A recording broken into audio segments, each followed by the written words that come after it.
এই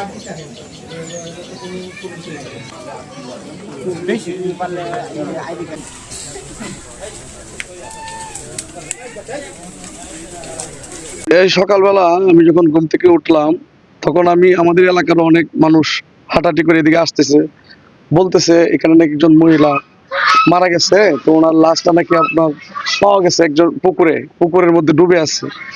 তো এই কথা শুনে তো এই এলাকা আমাদের সাদুল্লাহর বরবাগের, আমার বাসা হইলো বরবাগ, আমি ওইখান থেকে শুনে আসলাম। আসার পরে দেখলাম উনি উম, পানির মধ্যে পড়ে আছে, বেশি একটু দেখা যায় একটু হালকা বেশি আছে।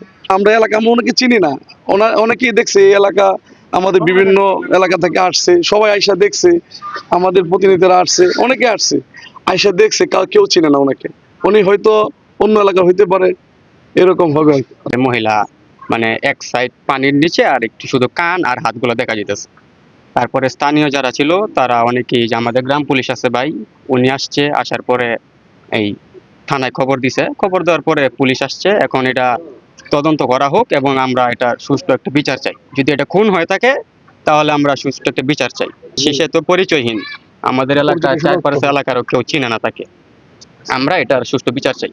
সাদুল্লাচরে আমরা সংবাদ পাই যে একটা পুকুরের মধ্যে মহিলার লাশ ভাসতেছে। তো আমরা আসলাম, এসে আমরা লাশ পুকুর থেকে পুকুর পাড়ে উঠালাম।